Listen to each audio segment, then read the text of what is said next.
Alors, konnichiwa ou konbanwa si vous êtes à table, n'est-ce pas? Exactement, c'est très bien dit. Voilà. Oui. Eh bien, comme il le sous-entend avec ces merveilleuses phrases, c'est que nous allons parler aujourd'hui du livre et 5 anneaux, parce que vous avez voté la dernière histoire au coin des 20, et vous avez pu voter pour quel serait le sujet du jour. Et vous avez voté pour le livre 5 anneaux, bien que Darkson n'était pas Et très donc, loin. vu qu'on ne tient jamais nos promesses, nous allons reparler de Deadlands. Oh, ça pourrait être chouette en fait, mais on n'a rien de plus à dire, hélas. Ouais, c'est vrai. Alors, comme quelque chose qu'on devrait peut-être dire à chaque fois, mais je crois qu'on ne le dira pas à chaque fois, on ne fait pas ici une critique du livre 5 anneaux, qui est un très grand jeu de rôle, qui est un excellent jeu de rôle. On va revenir sur nos souvenirs approximatifs, parce que c'est un jeu de rôle que je faisais il y a plus de 10 ans, et je l'ai masterisé pendant pas mal de temps, en longueur, mais en fait, on se réunissait une fois toutes les 3 semaines ou tous les mois. Ouais, Donc, on n'a pas fait tellement de parties. C'est aussi ça qui fait que dans nos autres histoires au coin du D20, nos souvenirs sont plus clairs et les histoires sont plus... On arrive mieux à les raconter, c'est parce qu'on joue toutes les semaines. Il y avait une continuité. Là, vraiment, dans le livre des 5 anneaux, ça a été chaotique. On jouait assez peu régulièrement, il y avait des joueurs qui arrivaient, qui partaient. Même s'il y avait Et même deux pour- personnages centraux, dont on en parlait. Merci. Toi. Ah oui, en fait, la bière du jour. Mais donc, comme nous n'avons pas de bière, non pas parce que nous n'y avons pas pensé, parce que ce n'est pas du tout le cas, mais nous allons faire ça au saké. Ah ben, il est Au encore chaud, dis saké donc, c'est chaud. bien. Santé, hein. Santé. Kampai. Kanpai. Kampai. Qui, Bah, il est bon, ton saké. on peut pas dire la marque, je peux pas vous dire la marque, de toute façon on s'en fout. C'est un saké que j'ai acheté en supermarché de base, quoi. Mais c'est saké japonais, par contre. Et le livre 5 anneaux est un univers Mais très intéressant. qu'est-ce que le livre des Qu'est-ce que 5 le livre 5 anneaux? Déjà, j'ai à peu près tous les bouquins de la première édition. Donc ce qu'on a là, c'est la première édition qui donc est le début de l'histoire. Parce que, en effet, c'est un univers qui a beaucoup évolué au fur et à mesure des éditions. Il y a eu des événements marquants. Il y a entre autres un moment Poil aux dents. où les enfers, les fantômes sortent des enfers. Et il y Et a où mon personnage mort aurait pu revenir. Exactement, ça j'y ai pensé. Hidagoro aurait pu revenir à ce moment-là. Et bon, quoi qu'il en soit, ce qu'on a fait, c'est l'histoire de base. On va un petit peu vous parler de l'univers et de l'origine de l'univers dans une certaine mesure, parce que on ne se souvient pas de tout. Ce que j'ai lu, c'est essayer de vous expliquer, je reprends, hein, c'est que au fur et à mesure des différentes éditions du livre des 5 anneaux, ça avance dans le temps de l'univers en fait. Mhm. Le lore change parce que des événements marquants changent l'univers du jeu. Donc quelqu'un qui aurait la 3e édition joue beaucoup plus tard dans l'histoire de... Ouais. Je crois qu'une des versions qui marche pas mal pour le moment, c'est le livre 5 anneaux D20. Mhm. Je ne sais pas très bien ce qu'il vaut, bien que je ne suis pas contre l'idée, parce que le côté épique de la montée en niveau à la Donjons et Dragons peut bien marcher dans cet univers épique, médiéval fantastique japonais. Car c'est pas historique du tout. Non, c'est un univers médiéval fantastique, c'est du fantasy japonais. Les gens, c'est pas Oui. épique ça. Et alors, l'origine de l'univers, ce qui est intéressant à noter dans le livre 5 anneaux, l'origine des grands clans de base est très proche de, en fait, la mythologie grecque. Ça se rapproche beaucoup de l'histoire de Zeus qui ouvre le vent de Chronos pour récupérer ses frères. Et il sauve le shogun ou un truc comme ça, enfin, je sais plus très bien. Je l'ai lu à l'époque. Hein. Non, c'est pas ça. Enfin, c'est l'histoire des premiers daimyo et il y a une histoire avec la main de son père qui tombe sur terre, qui crée les enfers. Je sais plus exactement. Quoi qu'il en soit, c'est une mythologie originale, bien et qui est inspirée évidemment d'un côté très asiatique. Et tiré d'un jeu de cartes. Oui.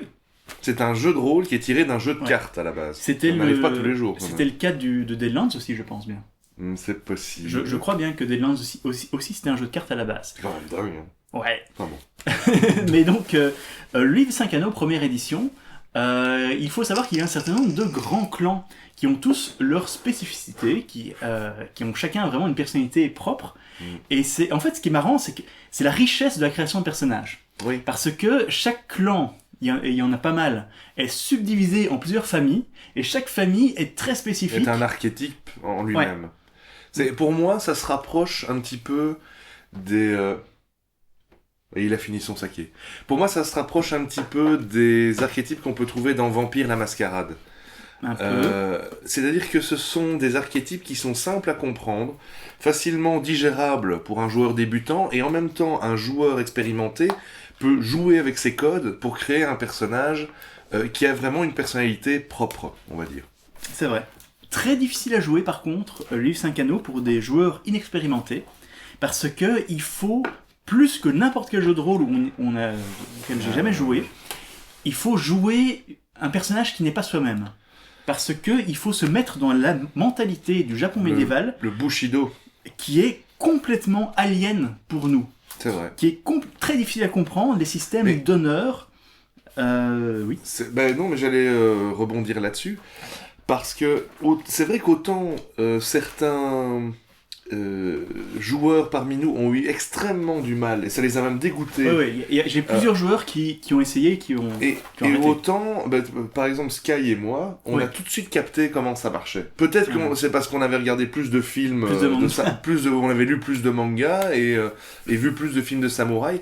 Mais c'est vrai que, dans un premier temps, pour un maître de jeu qui voudrait masteriser le livre des 5 anneaux, c'est difficile de se dire, les joueurs, c'est bien simple, ils sont dans cette pyramide sociale, c'est une société qui est très verticale, le Japon.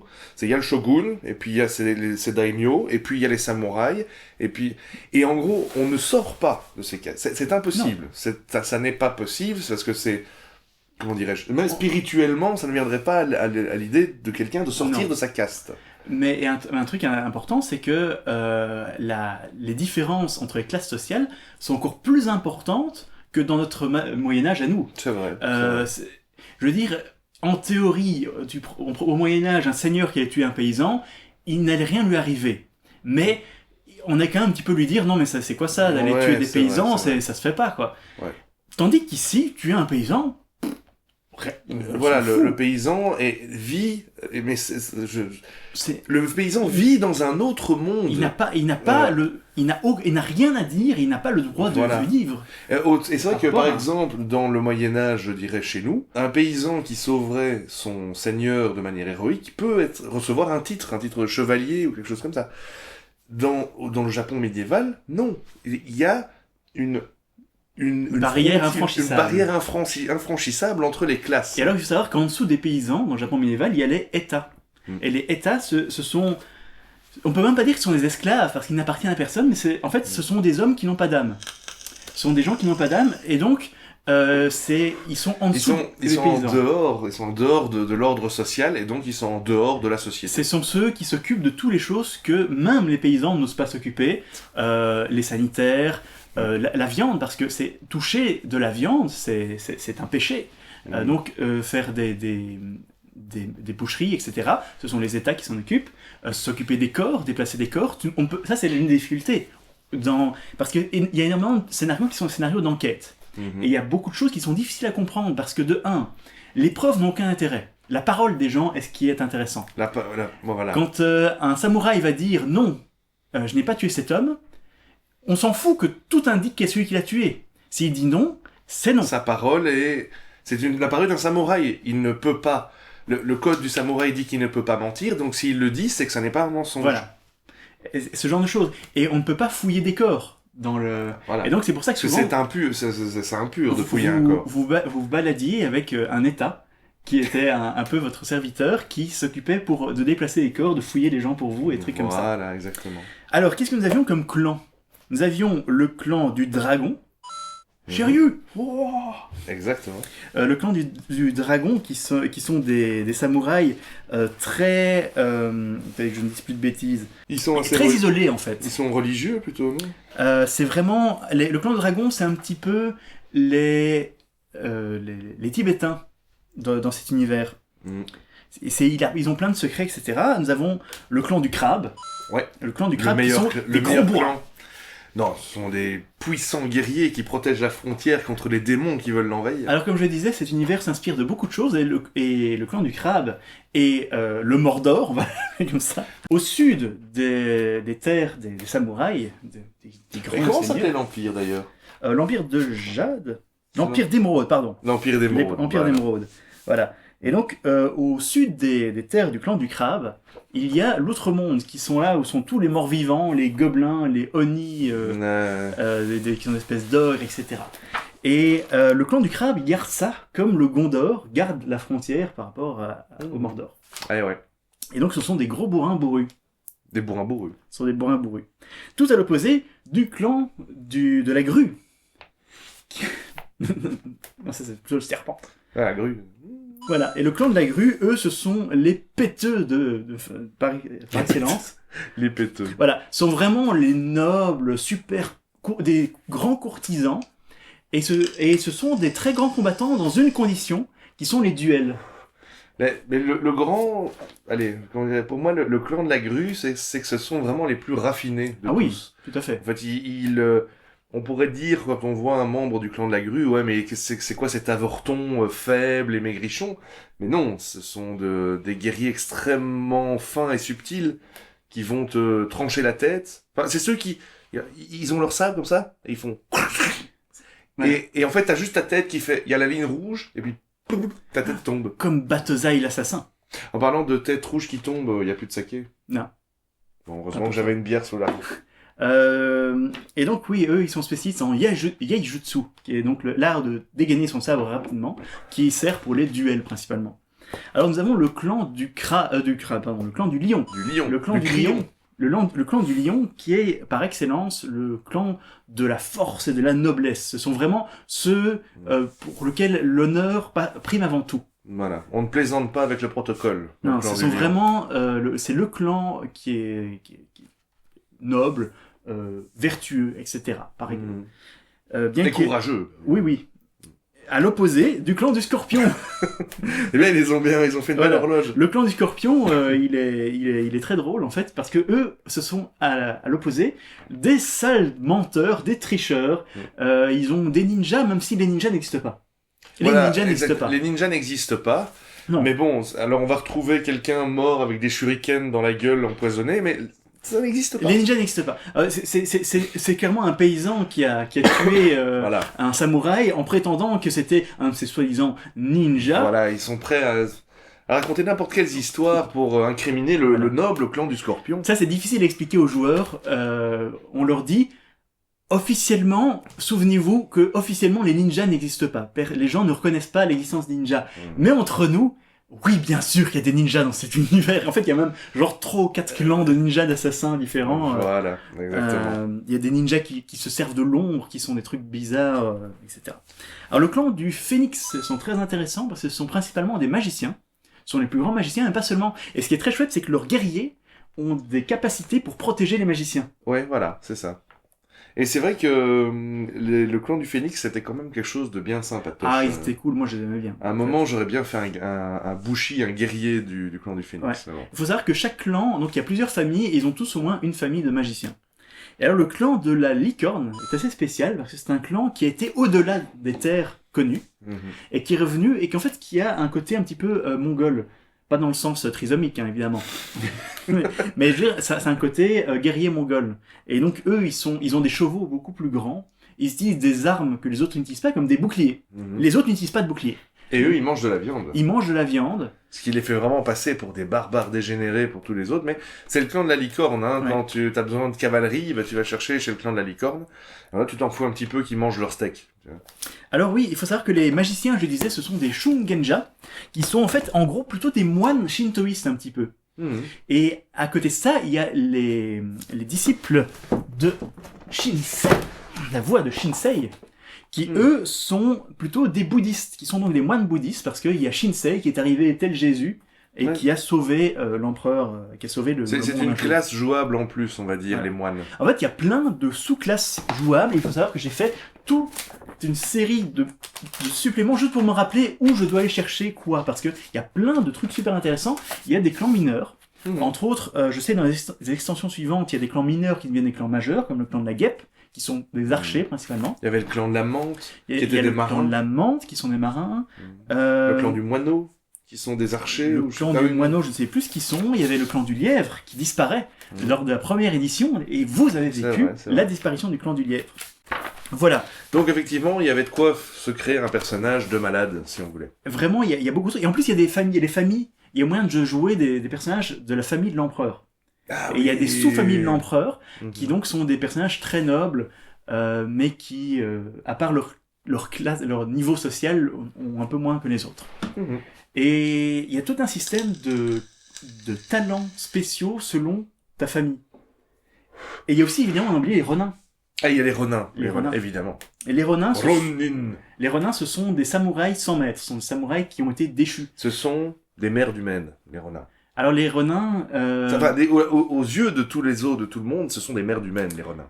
Évidemment, dans la plupart des histoires de samouraïs, souvent les renins sont les héros. Parce que ce sont des gens qui suivent leur propre voie. Ils sont libres. Et même si la plupart des renins sont plutôt des gros bouseux qui vont violer des pauvres paysannes dans un coin de rue, l'image qu'on a du renin et ce qu'on cherche d'un joueur qui va jouer un renin, c'est le type qui a été déchu, mais pour les bonnes raisons, parce qu'il a suivi son honneur. C'est pas faux. Mais je sais pas, j'ai du mal à imaginer comment le Ronin a pu perdre son... Ça peut être un bon historique, mais à la base, le Ronin, c'est un samouraï, c'est un chevalier qui a été déchu de tous ses privilèges, qui a tout perdu, qui n'existe plus. Il est au même niveau que les États, en fait. Pas vraiment, c'est plus compliqué que ça. Non, Ouais. en fait, en théorie, c'est toujours un samouraï, mais le fait qu'il n'ait plus de daimyo au-dessus de lui, c'est très compliqué comme C'est une créature qui ne devrait pas exister, être un social, Ronin, on va dire. un renin. Mais oui, il est tout à fait pensable qu'un renin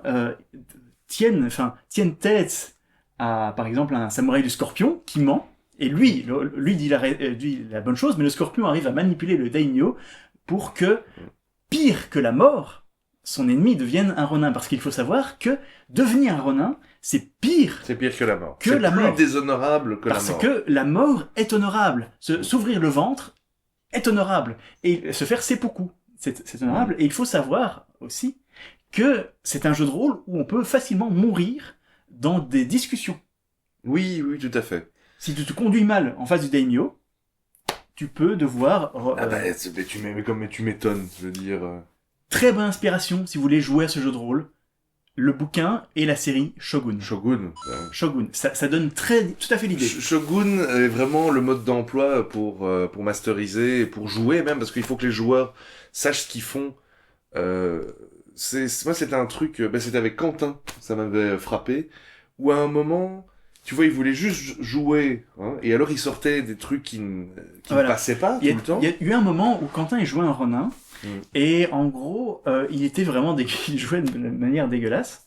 Il insultait tout le monde. Ouais. Et il y a des points d'honneur dans le jeu. Et si jamais tu te conduis mal, tu perds des points d'honneur, et c'est très handicapant. Et du genre, il y avait un moment, un samouraï de la grue ou du scorpion, je sais plus très bien, qui a commencé à l'insulter, mais dans un langage très fleuri, du genre, oui, il me semble que vos ancêtres ont dû un peu abuser de l'alcool lors de votre conception, ce genre de choses. Voilà. Et lui, il était là, mais ta gueule, je t'emmerde, va te faire foutre. Et alors que il faut toujours, camoufler ses véritables intentions derrière une forteresse de politesse. C'est comme ça que ça marche, les samouraïs. C'est un univers de demi-semblant. Exactement. Parce que si jamais tu prends le monde des samouraïs tel qu'il devrait être totalement, c'est presque correct, dans le sens où les samouraïs doivent protéger les paysans, et les paysans nourrissent les samouraïs. Mais en fait, en pratique, tout le monde abuse. Donc, en soi, les paysans sont très malheureux, et les samouraïs sont des gens qui ont un petit peu peur de se faire tuer, de devoir se tuer et se faire seppuku à tout moment. Oui, c'est vrai, parce que à la moindre incartade, si tu veux laver ton honneur, tu le laveras dans la mort, voilà. Et puis... Mais par exemple, mon personnage Hidagoro, on va en parler. On va peut-être revenir plus tard. Était quand même un mec avec un sacré caractère qui n'hésitait pas à renvoyer les baffes qu'on lui envoyait.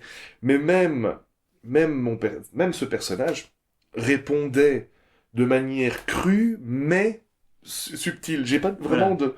T'allais pas rentrer dans quelqu'un si tu savais pas que tu avais un minimum de soutien de la part du daimyo local. Je sais plus, mais j'ai plus d'exemples particuliers, mais c'était genre quelqu'un me faisait j'avais l'impression qu'il y avait quelque chose, un animal qui était venu crever dans ma maison, mais vous êtes là, enfin, en gros, genre, tu pues, tu reviens de la guerre.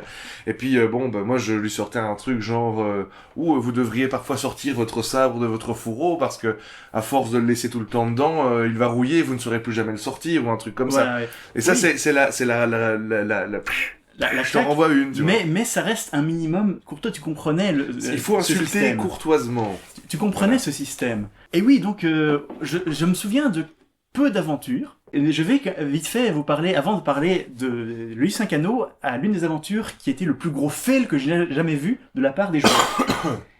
Et je dois avouer que le scénario était relativement cruel. Mais avant ça, je veux juste parler d'un moment où j'en ai un petit peu honte. Mais c'est la mort du samouraï de la licorne, joué par Franck. C'était une grue ou une licorne? Mais il a joué les deux. Il a d'abord joué une licorne et puis il a joué une grue. Et donc lui, déjà, il a été très attiré par les licornes parce que il rentrait pas très bien. Apparemment, il a beaucoup joué à ce jeu de rôle-là après. Et il est très bien rentré dedans, mais au début, quand il jouait avec nous, il n'aimait pas trop la jouer honorable, en fait, pour faire simple. Ouais. Et donc, il a parti sur la licorne parce que ce sont ceux qui comprenaient le plus, parce que de un, ils utilisaient des boucliers, ce qui n'est pas le cas de la plupart des autres. Parce que le bouclier est une arme qui n'est pas honorable. C'est complètement déshonorable, un Ce bouclier. n'est pas honorable. Et ce n'est pas très pratique contre un katana, en fait. Parce que c'est une arme à deux mains pour utiliser son katana. Et ça lui permettait de manger de la viande, et il s'appelait... Nichukov. En fait, voilà, il disait, oui, j'ai un nom un petit peu... un peu japonais, un peu russe. Voilà, un petit peu russe. Et je sais plus de quelle famille de la licorne il faisait partie.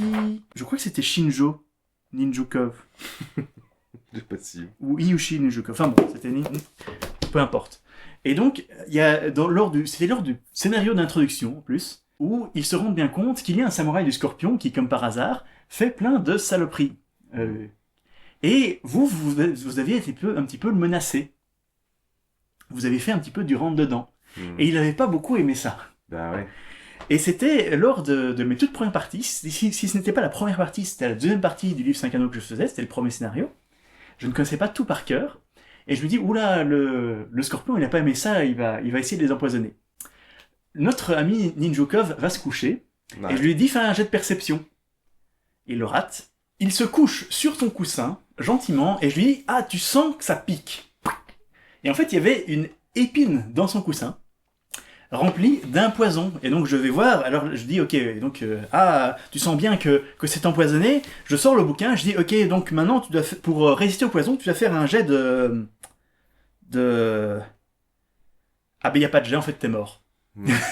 Et donc, bah, t'as tué un de tes joueurs parce que t'en avais marre, hein. J'ai tout tué, mais il jouait de manière pas très honorable. Mais je me suis pas rendu compte du tout qu'il allait vraiment mourir sur le coup comme ça. Et parce que les poisons, en gros, c'est pas subtil. C'est tu te fais piquer, ça te fait ça. Il y a pas de jet. Bah, c'est là que c'est peut-être toi qui t'es trop accroché au bouquin. T'aurais peut-être pu lui faire un autre jeu. Peut-être. Ça. Enfin, j'aurais dû. Lui laisser une chance. Un truc aussi, que je tiens à dire, dans toutes ces extensions, il y a une richesse, il y a un côté très Donjons et Dragons, où en gros ils te proposent de jouer tout et n'importe quoi. Par exemple, j'ai les règles pour jouer des samouraïs d'outre-monde. J'ai des règles pour jouer les Nezumi. Les Nezumi, tu te souviens des Nezumi? Les petits hommes rats. Les Nezumi sont des Skaven. Ce sont des hommes rats, quoi. Mais dans le monde du livre Saint-Cano. D'ailleurs, il n'y avait pas une histoire où l'un de vous avait un Nezumi empaillé? Mais c'est Franck. Ah, c'est Franck. Parce que nous allons utiliser les vrais noms. Quand il a refait son truc de la grue, il faisait de la taxidermie. Ah oui. Et de nouveau, t'as levé les yeux au ciel en disant, mais non, c'est pas possible. La taxidermie pour un samouraï, il n'y a rien de plus déshonorable, quoi. Exactement. Quoi qu'il en soit, oui, après il a joué un personnage de la grue, bel et bien. Mais venons sur le duo. Le fameux duo. Il y avait donc bien entendu Hidagoro, le grand samouraï, assez honorable, même si un peu bourru. Bourru, mais très honorable. Oui, tout à fait, avec une très belle femme, etc. Ouais, tout à fait. Et le deuxième était Kitsuki Misato. Faudrait que je retrouve qui était un samouraï du clan du dragon, du clan Kitsuki. Et le clan Kitsuki, c'est le seul clan où ils disent, voilà, ce sont des enquêteurs. Ouais. Et leur spécialité, c'est que ce sont des gens qui ne se fient pas juste à la parole du premier samouraï du Scorpion venu, mais qui se fient aux preuves. Et donc, eux, ils ont des pouvoirs non pas pour le combat, mais pour les enquêtes. Voilà. Ce sont les Sherlock Holmes. Et vous deux, vous étiez... c'est un jeu de rôle où j'ai fait énormément de parties avec 2 joueurs. C'est ce qui se fait assez rarement. Mais ça, on formait vraiment un super duo. Tout à fait. La brute honorable, mais qui en même temps essaye quand même de s'intégrer dans la noblesse et tout. Hein. Comme j'avais dit la dernière fois, mon samouraï du crabe voulait essayer de donner l'apparence d'un samouraï honorable, mais en même temps il était très brutal face aux menaces de l'outre-monde. Et puis, le Sherlock Holmes qui lui parlait, avait un beau parler, on va dire. Alors, joueur dont on ne vous a jamais parlé précédemment, j'espère qu'il ne nous en voudra pas de parler de lui, mais c'est Sky.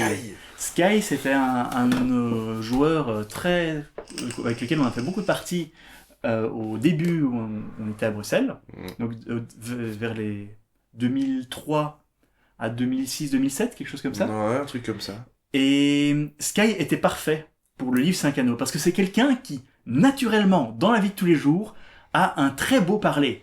Il va s'adresser aux gens en disant « Mais oui, mes gentes dames, c'est un tel plaisir de vous voir en ces lieux. » Et donc, il parle déjà comme ça au quotidien. Il avait le langage fleuri, on va dire. Voilà. Et donc, pour le livre 5 anneaux, il était parfait, parce que il ne faisait que parler de cette manière-là, et ça marchait, mais super bien. Et en plus, il avait un côté, mais un sens de l'honneur très poussé. Et donc, il a été particulièrement blessé lors de 2 événements. Le premier, c'est la mort du clan du Lièvre. Oui, je me souviens de ça. Qui est donc un clan mineur il y a tout un scénario. C'est très bon. Dans chaque bouquin, il y a au moins un scénario. Très bien fait. Chacun de ces bouquins est une merveille, en fait. C'est vraiment, le livre 5 anneaux, c'est un jeu de rôle où je conseille d'acheter tous les bouquins, ce qui est rarement le cas. Mais chacun de ces bouquins est une merveille de cartes, d'idées, de création de personnages, de scénarios, de PNJ. C'est incroyable. En fait, j'aimerais bien relancer le livre 5 anneaux. Putain, en parler, j'ai envie de le refaire. Mais vas-y, mais fais-le. Je sais que je dois relire tous les bouquins. Je dois relire tout avant de le refaire. Et j'aurai jamais la puissance pour ça. Je n'ai pas le niveau. Et donc, il y a tout un scénario qui est la mort du clan du Lièvre. Et ça, je peux pas dire que c'est un fait de votre part, parce que vous n'auriez pas pu le sauver. Ça a été grandiose. Vous ne pouviez pas le sauver. Et c'est un... Oui, vas-y. Ah sinon j'allais dire, le clan du Lièvre, en fait, se retrouve dans cette... c'est un petit clan, mais un petit clan honorable, qui se retrouve pris dans les machinations du clan du Scorpion. Et en fait, le clan du Scorpion se retrouve dans une position qui est de dire... le clan du Scorpion se retrouve dans une position où il peut aller faire la guerre au clan du Lièvre et l'anéantir.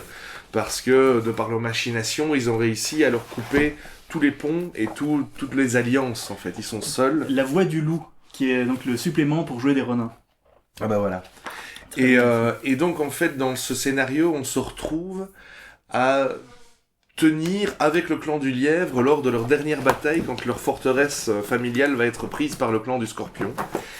Et Gilus... on voit les clans mineurs. Voilà, Gilus nous avait créé un système de règles pour les batailles qui était génial. Non, je n'avais pas créé. En fait, c'est le véritable système du livre 5 anneaux qui a inspiré tous les systèmes de bataille que j'ai créés depuis. D'accord. Les systèmes de bataille du livre 5 anneaux sont excellents. On vous en dira quelques mots juste après. Où en gros tu choisissais... moi j'allais dire, on en parle maintenant. Le scénario dans La Voix des clans mineurs, les 7 poèmes du moineau. Voilà. Vas-y. Et donc oui, dans cette bataille, à chaque fois Gilus nous demandait, mais voilà, pour l'heure à venir, où est-ce que vous allez aller? En première ligne, en deuxième ligne, avec les machines de guerre, sur les remparts, aider à l'intérieur. Et bon, moi, évidemment, Hidagoro, toujours en première ligne. Et j'ai eu quelques actions d'éclat, hein. J'ai tué un de leurs officiers, j'ai volé la bannière du Scorpion, exactement. Et j'avais fait un dessin de ça. Et je n'ai jamais retrouvé ce dessin. Si un jour je le retrouve, je te le donnerai, comme ça tu pourras le poster. Mais En effet, donc les batailles, comment ça marche, c'est que y a des jets qui sont lancés pour donner la puissance des armées, mais ce sont les héros qui déterminent vraiment la bataille. Et donc il y a les héros alliés et les héros ennemis, et chacun vont faire des actions. Et donc tu choisis, par exemple, si tu vas tout à l'avant du combat, ou si tu restes un petit peu en retrait. Et si tu vas à l'avant, tu te prends plus de dégâts, mais tu as un effet plus important. Voilà. Alors, on vous parle beaucoup du clan du Scorpion depuis tout à l'heure. Je tiens à dire quelque chose d'important. Le clan du Scorpion fait tout pour maintenir l'Empire tel qu'il est. C'est un clan extrêmement fidèle à l'empereur. Ah oui. Mais c'est un clan qui va dire tous les moyens sont bons à utiliser. C'est très rare. En fait, le Scorpion a l'apparence. C'est comme d'habitude. En fait, on dit ça et en fait, à la fin, tout le monde a envie de jouer le Scorpion. C'est un clan qui a très fort l'apparence d'être une bande de traîtres déshonorables. Mais le truc, c'est que ce sont des gens très fidèles déshonorables. Ils sont prêts à tout pour les bonnes choses. C'est leur privilège, en fait. D'ailleurs, ils ont cette aura de maléfique qui leur permet, en fait, d'être les plus fidèles serviteurs du shogun. Alors, il faut savoir que dans ces histoires, il y a la voix... Dans les carnets de l'Outre-Tombe, c'est pas ça. Il y a la voix de l'ombre quelque part. Je ne sais pas où ce qu'il est. Je me souviens plus de ça. Et donc, en fait, ça c'est quelque chose que je n'ai pas eu l'occasion de beaucoup vous mettre en avant, mais il y a des créatures d'ombre. Et entre autres des ninjas d'ombre. Qui ne sont pas liés à l'autre terre, c'est encore une autre chose. Ce sont des gens qui partent vers le néant. Parce que le livre 5 anneaux, il y a le feu, l'air... Je fais juste la remarque parce que t'as complètement dérapé à la base, le propos c'était les deux choses qui vont choquer Sky. Oui, on viendra sur le scénario après, ou que vous déforez. Et donc oui, le livre 5 anneaux, l'histoire Les 5 anneaux s'est inspiré des écrits de Miyamoto Musashi, l'un des plus grands samouraïs connus dans l'histoire, un véritable samouraï. Son livre s'appelle le livre des 5 anneaux. Ça s'appelle le livre 5 anneaux, oui, c'est là que ça vient. Et donc nous avons les 4 éléments qu'on connaît, feu, air, eau, terre, et le vide. Et donc les gens qui partent vers le vide s'approchent de l'ombre. Et je suis pas certain, mais si je me souviens bien, en fait l'ombre infiltrait le clan du lièvre. Et donc c'est pour ça que le Scorpion a décidé de les anéantir. Ah, bah ça je l'apprends 10 ans plus tard. Je ne vous l'ai jamais dit. Parce que je comptais un petit peu jouer autour de ça. D'ailleurs, c'est bizarre, j'ai pas mon bouquin de l'ombre là. Autre chose qui s'est passé. Et donc oui, c'est en effet un scénario qui était fait pour que vous le perdiez. Voilà, au final, malgré nos bons résultats sur la bataille, le clan du lièvre a été exterminé et ses représentants tués, on a dû fuir. C'est vrai qu'on était fort déçus, on était fort tristes. Vous l'avez vraiment mal pris. Ah on était mauvais parce que on s'est dit, le scénario avait prévu qu'on perde, et d'ailleurs à un moment je crois que tu nous l'as dit, que le scénario avait prévu qu'on perde. C'est possible. Mais donc voilà, on était un peu mauvais ce soir-là. Et donc, un autre scénario, on dit souvent « et donc » dans le truc. C'est moi qui disais « et donc », mais maintenant je t'ai refilé la maladie.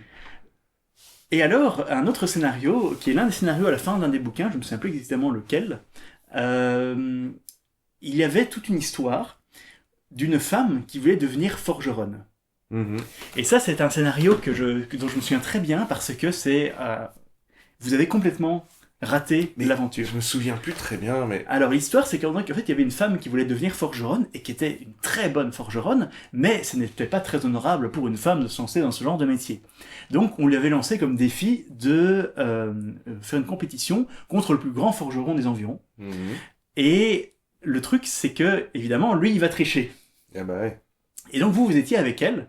La première chose qui s'est passée, il y avait plusieurs étapes pour tester. Et donc, ils fabriquaient chacun une lame, et il fallait la tester. Et d'abord, il y avait une présentation de kata, et c'est toi qui l'as fait. Et si je me souviens bien, tu as réussi. Oui, d'autant plus que le sabre n'était pas vraiment mon dada. Moi, j'étais plutôt à la massue, tu vois. Mais et j'ai fait un kata, ma foi, qui tenait la route, quoi. Voilà. Et donc les choses commençaient pas mal de ce côté-là. Mais la deuxième et la troisième étape de la présentation du sabre ont été particulièrement foireuses, parce que la troisième, c'était voir simplement la beauté pure du sabre.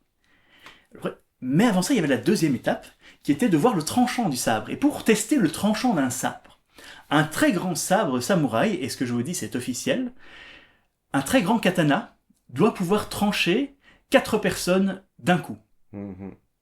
Et donc, comment on faisait ? À l'époque, on prenait 4 prisonniers, on les attachait, et il fallait que le sabre les tranche d'un coup. Voilà. Ce que vous ne saviez pas, et vous avez tous, donc là-dessus, pendant une nuit, vous avez fait un jet de perception. Ouais. Vous l'avez tous raté, décidément, les jets de perception, c'est votre défaite.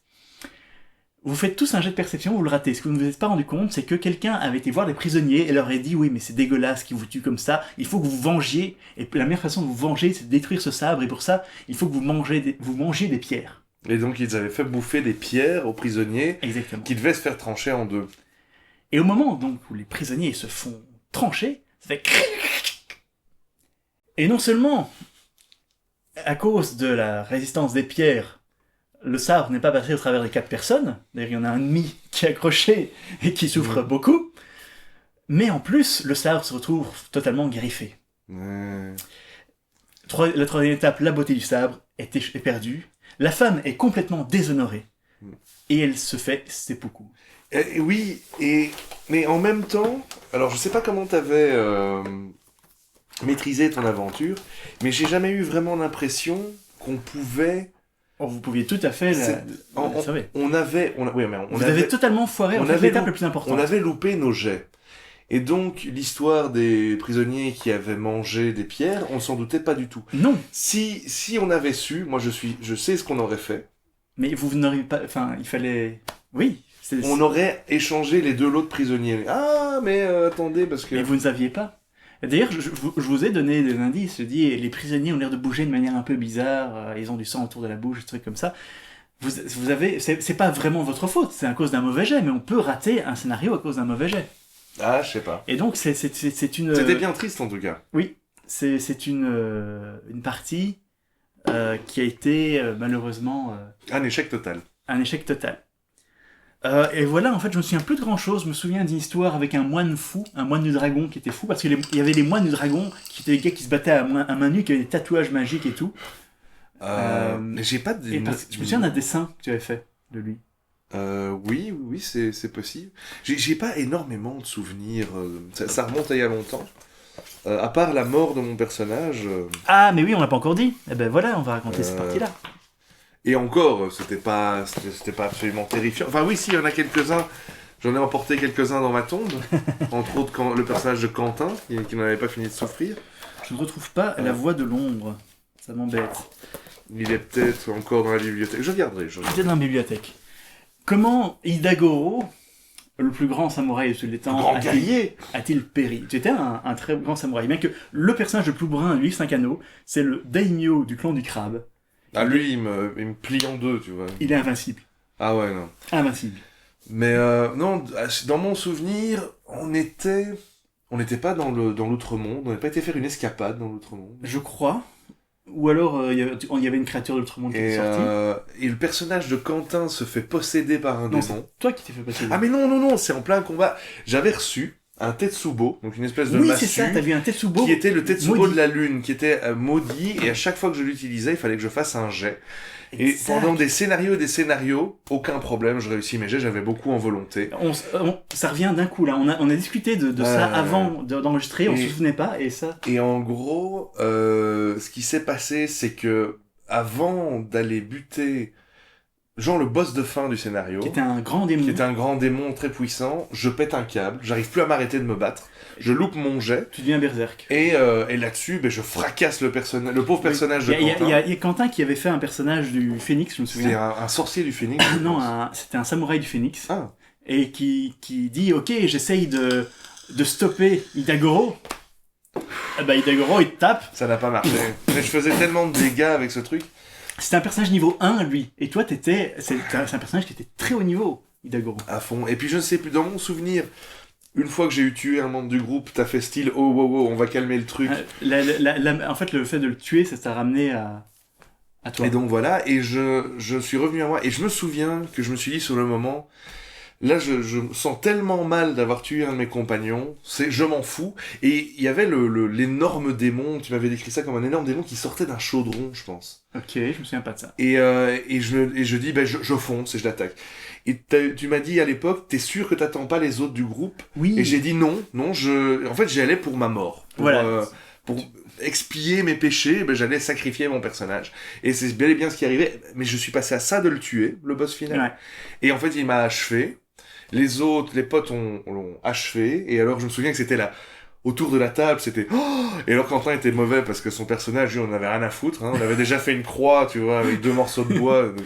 Il y a souvent, c'est vrai, quand il y a 2 personnages qui meurent, il y en a un qui dit oh mon dieu, lui est mort. Et je me souviens que donc j'ai joué ma mort, et où j'ai dit à Sky, mais j'ai un dernière demande. Il m'a fait tout ce que tu veux.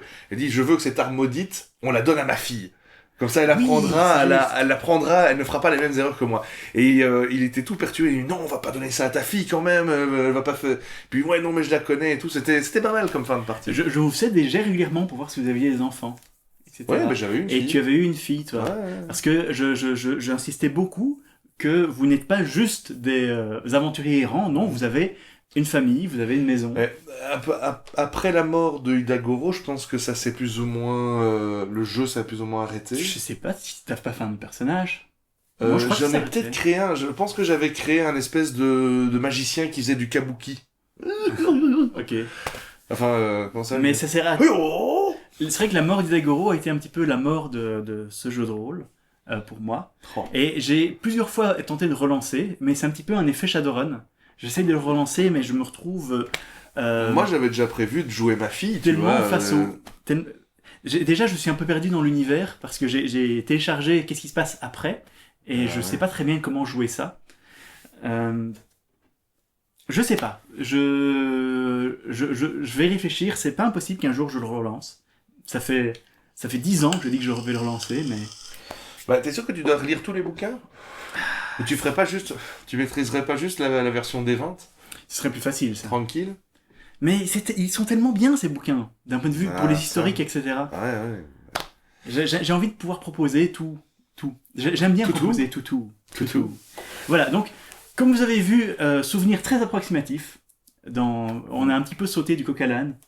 On a un peu sauté du Coca Light, ouais, c'est vrai. Du coq à l'ail? Du Coca Light. Du coq à light. Ok.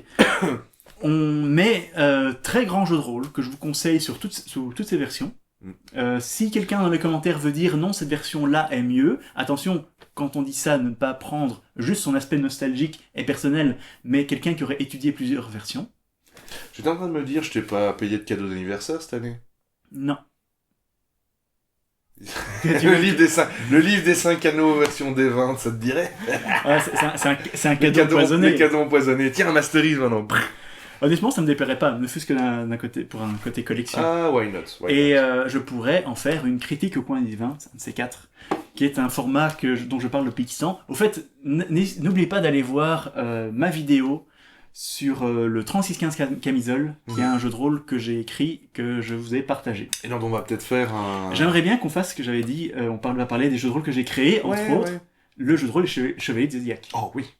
Il y avait Gorka Morka aussi. Oui, c'est vrai. Moi, j'ai personnellement plus grand chose à dire sur le livre des 5 anneaux. Non, je crois qu'on a fait le tour. Je me souviens pas de tellement de scénarios, mais c'est un très bon jeu de rôle. Je vous le conseille. Je fais des trucs, je sais pas ce que je fais. Tu dois faire plus de Salamalek en mode... Voilà. Oui, Daimyo-sama. Et là-dessus, eh bien, on va faire seppuku et on va vous dire... Itadakimasu. Mais non, ça veut dire bon appétit. C'est bon appétit. Bon appétit en t'ouvrant les tripes. Bon appétit. Non, on va rester un truc classique et on va vous dire à la prochaine. Bye bye bye bye.